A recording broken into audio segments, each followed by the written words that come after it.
कृष्ण पादान शरणं ललिता श्री विशाखान्वितांश्च। हे कृष्ण करुणा सिंधु दीनबंधो जगत्पते गोपेश गोपिकान्त राधाकान्त नमोस्तुते।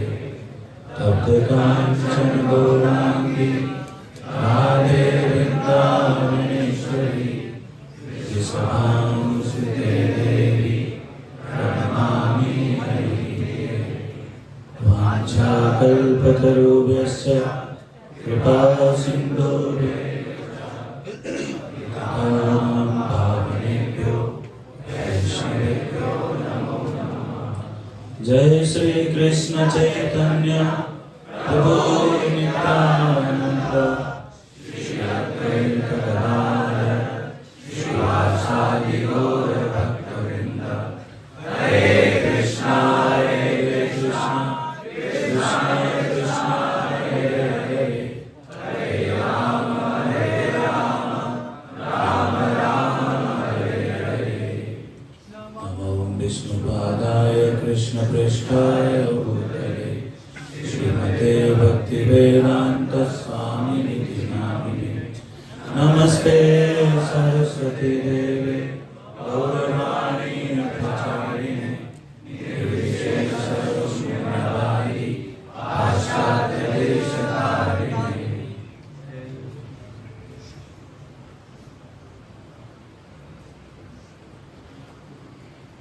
हरे कृष्णा। आप सबका बहुत बहुत स्वागत। बहुत दुखी बात है, नहीं स्वागत होगा आप लोगों का। बहुत लोग बहुत विनम्र होते हैं, अपने लिए हरि बोल नहीं बोलते हैं, लेकिन अपने अगल बगल वालों के लिए हरि बोल तो बोल देना चाहिए। जगन्नाथ पुरी और मायापुर की पूरी यात्रा में के पहले दिन में आप लोगों का बहुत बहुत स्वागत। और विशेष रूप से आज हम लोग जहाँ पे बैठे हैं, ये सच में एक तो पूरी धाम जो भगवान का घर ही है, जहाँ पे भगवान प्रसाद पाते हैं, भोग स्वीकार करते हैं कृष्णा जगन्नाथ जी के रूप में। जैसे ही कल मैं ट्रेन में मैं शाम में आप लोगों के साथ कुछ चर्चा कर रहा था। कितने लोग सुने थे लेक्चर शाम का? बस, बाकी लोग कहाँ गए? हाँ, सब प्रसाद पा रहे थे। हाँ, तो इस धाम का ये सबसे खासियत है कि आप कुछ नहीं करते हैं, सिर्फ प्रसाद पाके सो जाते हैं तो भी आपको धाम मिल जाएगा। लेकिन इसका ये मतलब नहीं क्लास में नहीं आना। क्लास में आना कंपल्सरी है।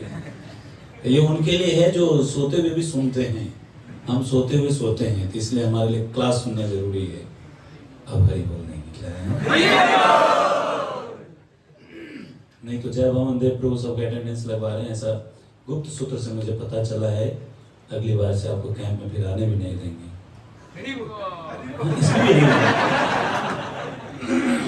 ये दुख का हरि बोलता है, ये खुशी का। एक तो धाम, ऊपर से वैष्णव का भजन कुटीर, और जिसके बल पे हम सब गोलोक जा सकते हैं या कृष्ण प्रेम को प्राप्त कर सकते हैं, या यूं कहें कि जिसके बल पे हमारी भक्ति का जो एडवांसमेंट है वो डिपेंड करता है मात्र 99%, means almost complete. 99% advancement depend करता है हरिनाम पे, भक्ति में। बहुत ठंडा। देखो, मैं हमारे ब्रज से प्रभु आए हुए नंद किशोर प्रभु, तुमको मैं बोल रहा था यहाँ राधे राधे नहीं, यहाँ हरि बोल गौरांग चलता है। हरि हरि गौरांग। यहाँ से लेके पूरी तक हर एक बात पे जो भी आनंददायक हो उस पे हरि बोल या गौरांग हरि हरि निकलना चाहिए।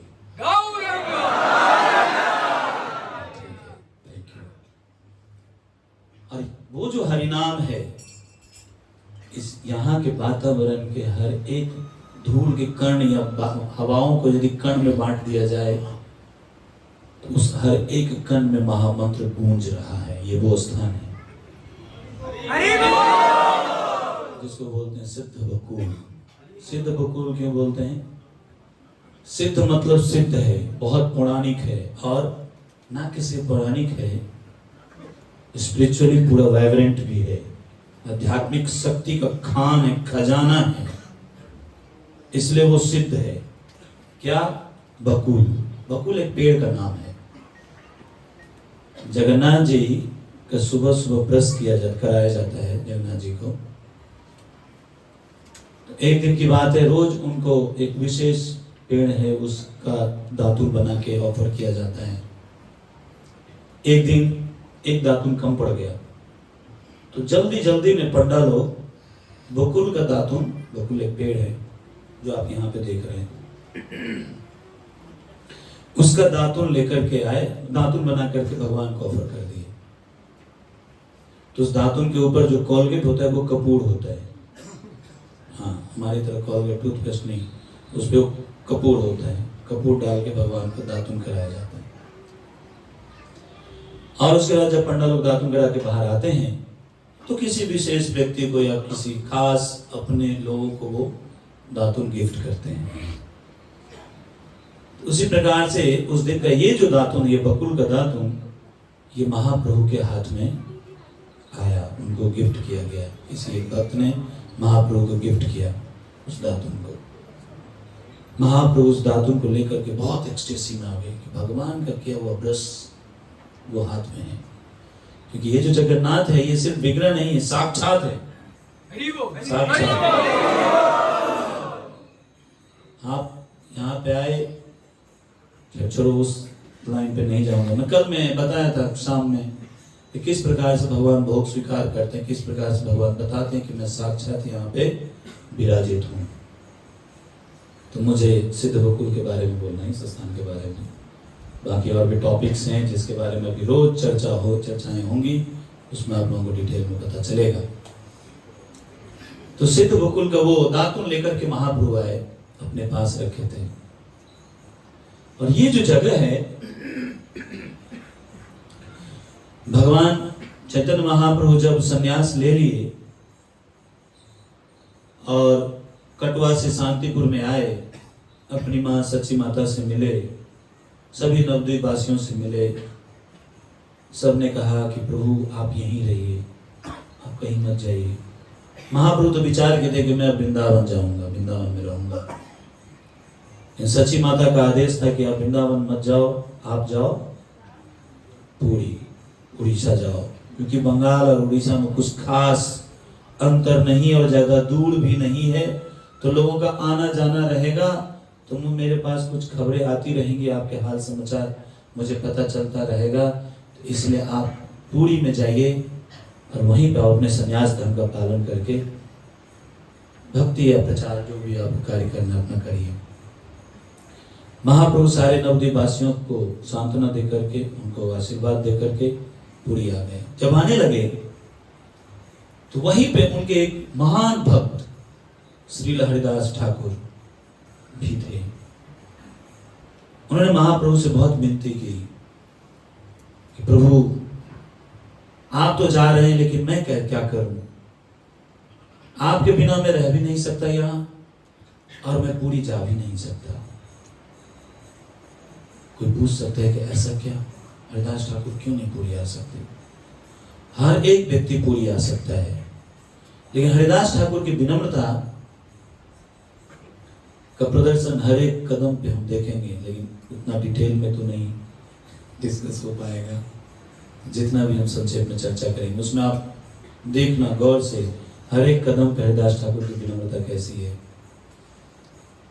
महाप्रभु बोले कि तो हरिदास ठाकुर बताते हैं कि मैं तो नहीं जा सकता। क्यों नहीं जा सकते? क्योंकि मैं इतना अशुद्ध हूं, इतना नीच हूं कि मेरा पूरी में जाने का अधिकार भी नहीं है मुझे। क्योंकि मेरा स्पर्श तो छोड़ो, मेरी छाया का भी स्पर्श यदि वहां के पुजारियों को हो जाए तो वो अशुद्ध हो जाएगा, उसको दोबारा स्नान करना पड़ेगा भगवान के मंदिर में जाने के लिए। ये विनम्रता है।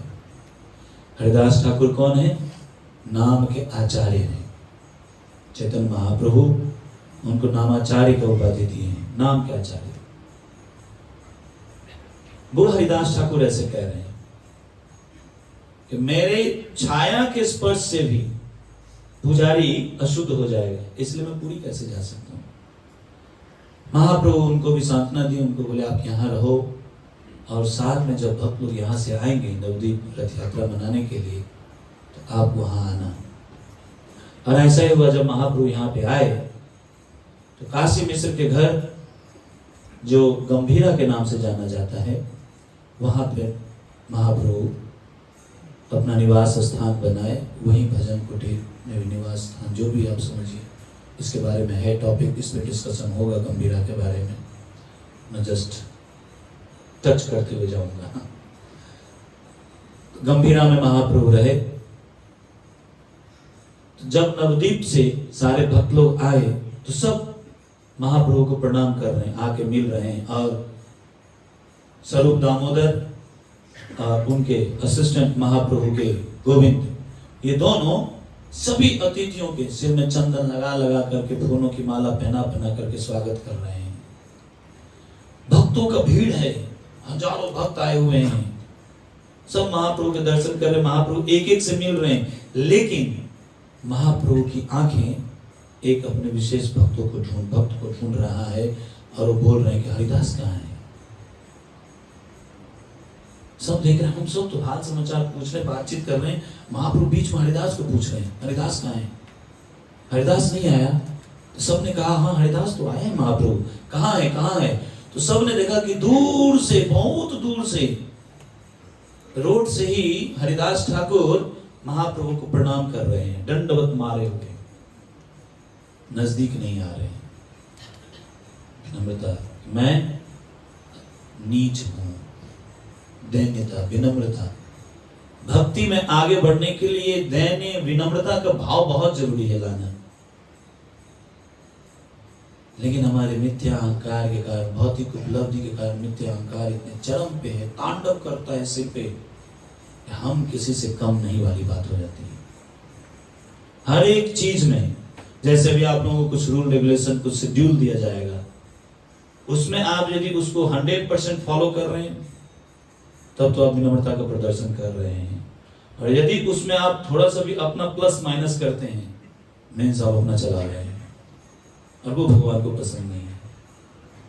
और देखो सभी लोग भगवान के सामने में खड़े थे, सबसे मिल रहे हैं महाप्रभु, हाल समाचार पूछ रहे हैं, और जो भक्त सामने में नहीं आ रहे, सबसे पीछे है, अपने आप को सबसे नीचा मानते हुए महाप्रभु उसी को याद कर रहे हैं।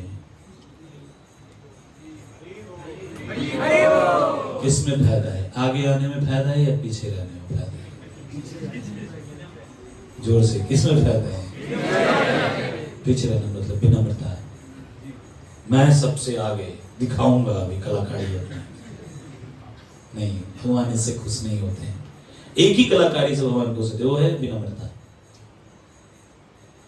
जब हरिदास ठाकुर को बुलाया, सब जाकर के बोले हरिदास आपको बुला रहे हैं, महाप्रभु बुला रहे हैं। हरिदास ठाकुर नहीं आ रहे थे, फिर महाप्रभु बुलाए उनको।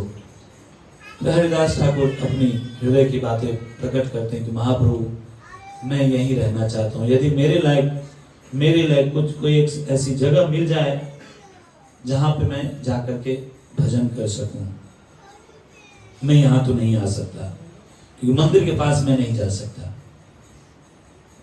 तो ये जो एरिया है, ये बगीचा हुआ करता था, उसी क्या नाम है, गंभीरा का एक बगीचा था ये। तो काशी मिश्र से महाप्रभु बोलते हैं कि मैं आपसे एक भीख मांगता हूँ। क्या भीख? तो आपका एक बगीचा है, आपका वो बगीचा मुझे चाहिए, मुझे उसका कुछ विशेष कार्य है। काशी मिश्र कहते हैं प्रभु सब कुछ तो आपका है, आप जहां जो जब जैसे लेना चाहते, इस्तेमाल करना चाहते हैं आप करिए, आपको मांगने की जरूरत नहीं है। देखो भगवान है, खुद अपनी विनम्रता से, अपने आचरण से, अपनी आचार्य प्रभु जीवन सिखाए, बोल रहे हैं कि आपसे मुझे भीख चाहिए। हम सर्वस्व प्रभु, वही जगत के मालिक हैं, सब कुछ उन्हीं से उत्पन्न है, फिर भी वो आकर के सिखा रहे हैं कैसे हाथ जोड़ के व्यवहार करना चाहिए। फिर इस बगीचा में हरिदास ठाकुर आए, यहाँ पर बैठ करके भजन करते थे। तो इसमें कोई कुटिया थी नहीं, कुछ था कुछ नहीं था, बस एक ही चीज था कि यहाँ से डायरेक्ट भगवान जगन्नाथ के जो चक्र है, नील चक्र, उसका दर्शन होता था, गुंबद का दर्शन होता था। शास्त्र ऐसा कहता है कि यदि आप उस चक्र का भी दर्शन कर लिए तो जगन्नाथ जी के दर्शन करने का फल प्राप्त हो जाता है। तो रोज हरिदास ठाकुर यहाँ से उस चक्र का दर्शन करते थे और अपना भजन करते रहते थे, बिना कुटिया का, कोई कुटिया नहीं। हम तो कैंप में आए तो हमारे लिए प्रॉपर व्यवस्था किया जा रहा है, लाइट बोलते, बिजली, पानी, बेड, प्रसाद, सबकी प्रॉपर अरेंजमेंट होना चाहिए। कल भी मैं गाड़ी में बोला था, जब महाराज इन दोनों आ रहे थे यहाँ पे उड़ीसा भगवान का दर्शन करने के लिए, तो वो स्पॉन्टेनियस मैनेजमेंट चल रहा था। जहाँ जगह मिल रहा था, नदी मिल रही थी, वहीं पे डेरा डाला जाता, तो वहीं पे कैंप हो गया, वहीं प्रसाद बन रहे। पहले से प्री अरेंजमेंट कुछ नहीं। हरिदास ठाकुर रोज यहाँ पे भजन करते थे और महाप्रभु जो साक्षात भगवान श्री कृष्ण ही है, वो रोज जगन्नाथ जी का महाप्रसाद लेकर के खुद हरिदास ठाकुर से मिलने के लिए यहीं आते थे, गंभीरा से।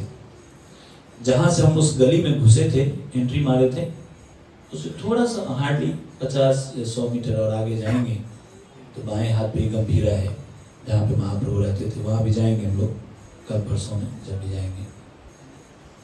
वहां से रोज जगन्नाथ जी के मंदिर दर्शन करते थे महाप्रभु, यहाँ आते थे, महाप्रसाद देते हरिदास ठाकुर को देते थे, फिर अपने दोपहर का कार्य करने के लिए, जो संध्या विधि और ये सब करने के लिए महाप्रभु चले जाते थे।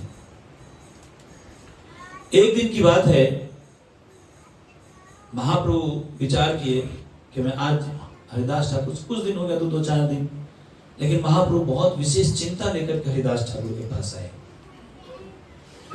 एक दिन प्रभु हरिदास मिलिला, ताहा लैया गोष्ठी करी ताहारे पूछिला। एक दिन महाप्रभु हरिदास ठाकुर के पास आए और गोष्ठी मतलब मीटिंग शुरू हुआ, कुछ चर्चा, कुछ एक एजेंडा लेकर के महाप्रभु आए हैं हरिदास ठाकुर के पास कि उस एजेंडा, उस प्रॉब्लम का, उस समस्या का समाधान क्या है, उस समाधान के लिए हरिदास ठाकुर के पास महाप्रभु आए हैं। समस्या क्या है, एजेंडा क्या है? हरिदास कलिकाले जवन अपार, गो ब्राह्मण हिंसा करे महादुराचार। हे हरिदास, ये जो यवन जाति है, मलेच्छ जाति, यवन जाति, ये गो, गाय और ब्राह्मणों, इन सब के ऊपर महा अत्याचार कर रहे, हिंसा कर रहा है, मार रहा है, काट रहा है, जिस कारण वो महादुराचारी है, महापापी है। तो इस ऐसे महापापी का क्या होगा? यह सवार कौन मते होइबे निस्तार। महाप्रभु आए किस लिए हैं? अनर्पित चरिम चिराग करुणयावतीर्ण कलो समर्पित उन्नतो जल रसाम। ऐसी चीज, ऐसी वस्तु देने के लिए आए हैं जो चरिम चिराग, चिरकाल से नहीं, चरिम चरम है, कभी नहीं ऐसा हुआ, किसी भी अवतार में ऐसा नहीं हुआ, कोई भी अवतार में भगवान ऐसे कार्य या ऐसी वस्तु नहीं प्रदान किए। वो वस्तु देने के लिए महाप्रभु आए हैं। और वो क्या था? कृष्ण प्रेम, बिना मूल्य का। एक ही मूल्य है, क्या है मूल्य? श्रद्धा, लालसा, श्रद्धा होनी चाहिए। श्रद्धा है, आप लेके जाओ फ्री फोकट में। वो देने के लिए आए। क्यों देने के लिए आए? महावदन्य आया, इसलिए बोला गया कि पापी तापी जो तो छिलो हरि नामे उद्धारी लो, तार साक्षी जगाया अधाई। इससे बड़ा पापी नहीं। आज हम लोग ट्रेन में पीताम्बर किसको हमें कुछ सुना रहे थे, तो जगाए बधाई खुद बोल रहे कि पूरे संसार में भूतों न भविष्य थी, मेरे से ज्यादा बड़ा पापी कोई नहीं है। जब वो स्तुति करते हैं महाप्रभु को, उसमें बता रहे हो जिसका पाप खत्म करने के बाद यमराज भी हिल गए। ये कैसे हो गया? ब्रह्मा जी तक हिल गए थे। तो सब प्लान कर रहे थे कि नया विशेष नर्क बनाया जाएगा जिसमें ऐसे पापी को रखा जाएगा। और उसको भी महाप्रभु गले लगाकर उसको सब खत्म करके उसको उद्धार कर दिए। हरि बोल। अब वो महाप्रभु भी चिंता में है कि पापियों का उद्धार कैसे होगा, इतना बड़ा हिंसक है, कौन सी ऐसी उपाय है जिस उपाय से इसका उद्धार हो जाए। तार हेतु ना देखिए ए दुख अपार, ऐसी कोई उपाय मुझे नहीं दिख रहा है, इसलिए मुझे बहुत पीड़ा हो रही है। हरिदास, जीवात्मा इतना दुख में रहेगा, इसका उद्धार कैसे होगा, तुम कुछ बताओ मुझे। महाप्रभु की चिंता सुन करके भक्त हरिदास भगवान के भक्त बताते हैं, हरिदास कहे प्रभु चिंता ना करिह, जवनेर संसार देखी दुख न भाविह। प्रभु आप दुखी मत होइए, अब चिंता मत करिए आप। क्यों? क्योंकि ये जो जवनों का संसार है, इसको देख करके दुखी भी मत होइए, कोई दुख की जरूरत नहीं है। जो आप सोच रहे हैं कि इसका उद्धार कैसे होगा, इस संसार में फंसा हुआ इतना हिंसा कर रहा है, वो भी गाय और ब्राह्मण जो पूजनीय है उसी के साथ अत्याचार कर रहा है, इसका उद्धार तो बड़ा मुश्किल है। हरिदास ठाकुर बोले सब इन लोगों को देख करके अब दुखी मत हुई। क्यों, ऐसा क्या है हरिदास, दुखी कैसे न हुए? पूजा तो करता नहीं, भगवान का नाम लेता नहीं, ऊपर से हिंसा पे हिंसा, पाप पे पाप, अपराध पे अपराध किया जा रहा है, दुर्गति नहीं तो इसका सदगति कैसे होगा? देखिए हरिदास ठाकुर का वरदान है ये, यवनों के लिए ऐसा वरदान है, तो हमारे लिए कितना बड़ा वरदान होगा आप लोग सोचना थोड़ा। क्या बोल रहे हैं? जवन सकलेर मुक्ति हवे अनायासे। इन जवनों का, जवन किसको बोलने समझ रहे हैं? सर तन से जुदा कौन करता है?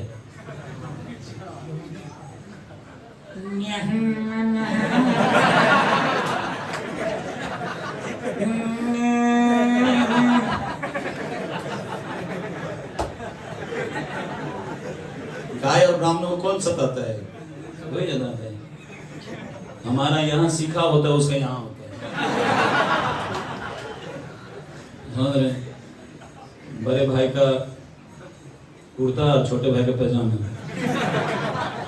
उनकी बात कर रहे हैं यहाँ पे। तो बोल रहे हैं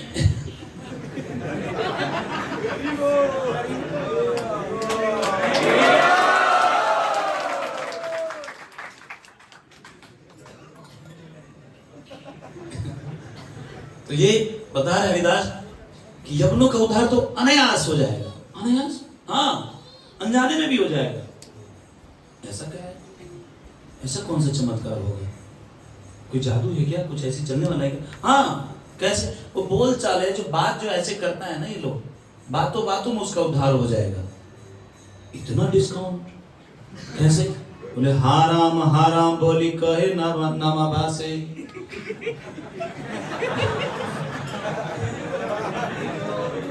देखो हमारे आचार्य कितने दयालु हैं।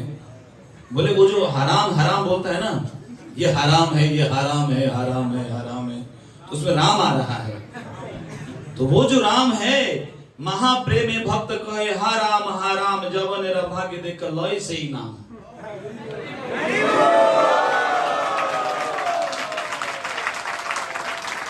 जब भक्त लोग आवेश में आ जाते कीर्तन करते करते, जैसे आप लोग थोड़े से आ गए थे, कुछ मुझे तो चिंता हो रही थी, इसलिए मैं थोड़ा कीर्तन डाउन किया। मुझे लगा कि पंखा पे लटक ना जाए इसे, फिर ऐसा लगा कहीं छत में धक्का मार के इसको ऊपर ना कर दे। कुछ तो इतना उत्साह था, तो इसलिए मैं थोड़ा पिच डाउन किया। मैं भी उड़ता जा रहा था, ऊपर चढ़ता जा रहा था। अंशुल प्रभु मेरा मुंह देख रहे, और कितना चढ़ाओगे बाबा, पसीना हो गया। तो करताल वाले बाद में ऐसे पीटने लगे, बस प्रभु जी और नहीं। बोल रहे जब भक्त लोग खुशी में आके बोल रहे हाराम याद करते हैं भगवान को, उसी प्रकार से ये अब इसको देखते हुए मुल्ला लोग क्या बोलते हैं? हराम, उससे उसका उद्धार हो जाए, क्योंकि उसमें राम शब्द है। महाप्रभु को इस पे भी संतुष्टि नहीं हुई, आगे और संकेत दे रहे हैं। यद्यपि अन्य संकेते अन्य होय नामाभास, तथापि नामे तेज ना होय विनाश। नामाभास अनुभूति थोड़ा सा हो जाएगा। कभी कभी ऐसे कीर्तन करते थोड़ा जोश सा आ जाता है। आप लोग ऐसे समझिए, ज़्यादा डीप फिलोसफिकल तो इसमें नामाभास का तो नहीं हम करेंगे, बस थोड़ा सा आनंद। जैसे कभी बार आप लोग कीर्तन करते करते थोड़ा सा खो जाते हैं ना, वो तो एकदम प्रभु जी उसका कीर्तन बंद, कीर्तन कीर्तन हाँप रहे, जीवा बाहर आ रहे, हाँ हाँ कीर्तन कीर्तन, वो नामाभास ऐसे समझ गया। ठीक है, इसके आभास से भी, इस तरह के आभास से भी यदि हो जाएगा, इस नाम का इतना तेज है, उसके तेज से जितने भी उसके दुष्कर्म है, दुष्कृत कर्म है, वो सब का विनाश हो जाएगा। और हम लोग यदि सही से नाम का उच्चारण करें तो क्या होगा, क्या होगा?